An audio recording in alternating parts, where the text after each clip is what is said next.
Train থেকে প্ল্যাটফর্মে নেমে এদিক ওদিক দেখে রতনবাবুর মনে একটা খুশির ভাব জেগে উঠল। জায়গাটা তো ভালো বলেই মনে হচ্ছে। স্টেশনের পিছনে শিরিষ গাছটা কেমন মাথা উঁচি রয়েছে, তার ডালে আবার একটা লাল ঘড়ি আটকে রয়েছে। লোকজনের মধ্যে ব্যস্ততার ভাব নেই, বাতাসে কেমন একটা সোদা গন্ধ, সব মিলিয়ে দিব্যি মনোরম পরিবেশে। সঙ্গে একটা ছোট হোল্ডল আর চামড়ার একটা ছোট সুটকেস।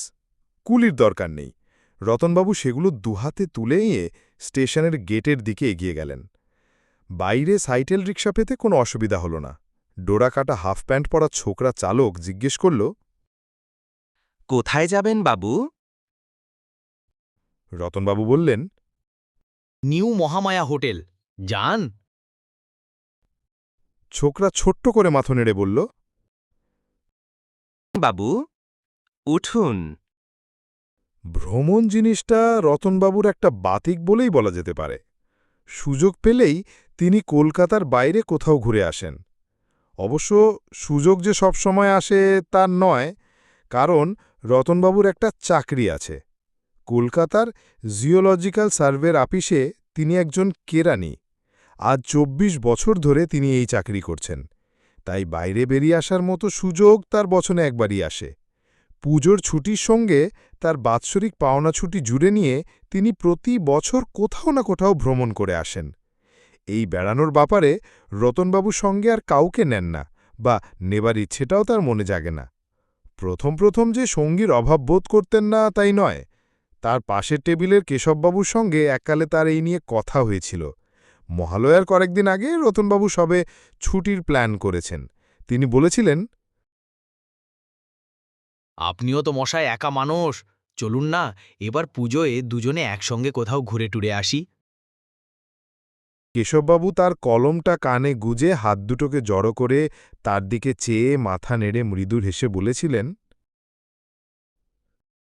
আপনার পছন্দের সঙ্গে আমার পছন্দ কি মিলবে? আপনি যাবেন সব উদ্ভট নাম না জানা জায়গায়, সেখানে না আছে দেখার কিছু, না আছে থাকা খাওয়ার সুবিধে। আমায় মাফ করবেন, আমি যাচ্ছি হরিনাভিতে আমার ভাইরা ভাইয়ের কাছে।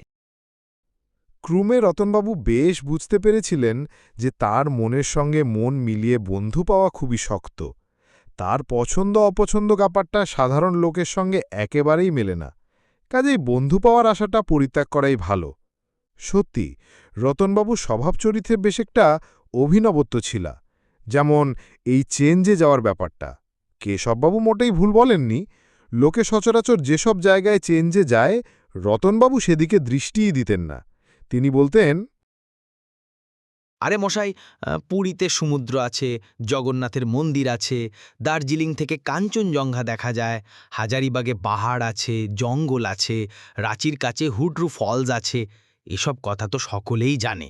আর লোকের মুখে একটা জিনিসের বর্ণনা বারবার শোনা মানে তো সে জিনিস প্রায় দেখাই হয়ে গেল। সরকার সেটা হলো রেল স্টেশনের ধারে একটি ছোট শহর, ব্যাস, আর কিছু না।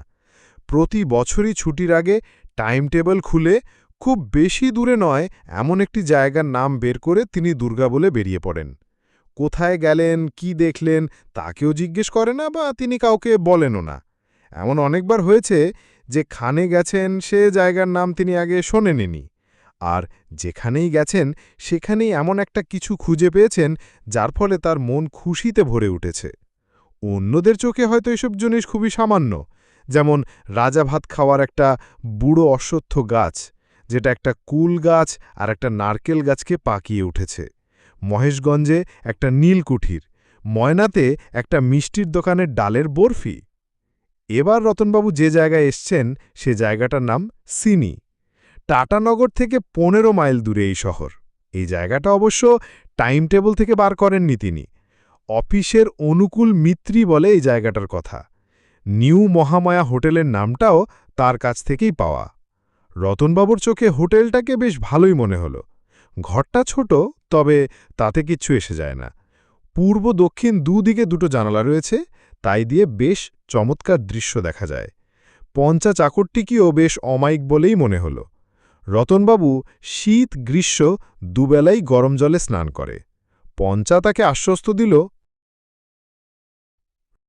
বাবু গরম জলের জন্য কোনো চিন্তা করতে হবে না। আর হোটেলের রান্নাটা মোটামুটি চলনসই। হ্যাঁ, সেটাই যথেষ্ট।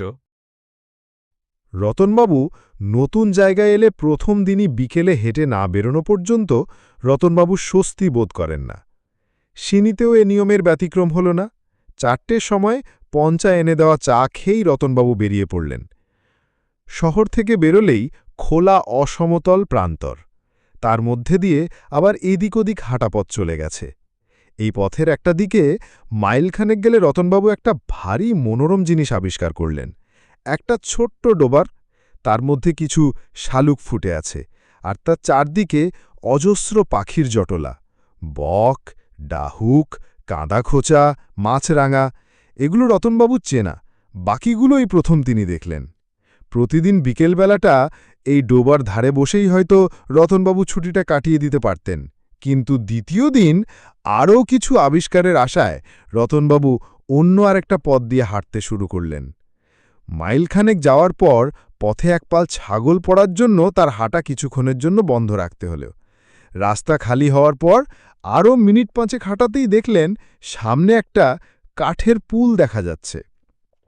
আরও এগিয়ে গিয়ে বুঝলেন সেটা একটা ওভারব্রিজ, তার নিচ দিয়ে চলে গেছে রেলের লাইন। পূর্ব দিকে দূরে স্টেশনটা দেখা যাচ্ছে, আর পশ্চিম দিকে যতদূর চোখ যায় সোজা চলে গেছে সমান্তরাল দুটি রেলের পাত।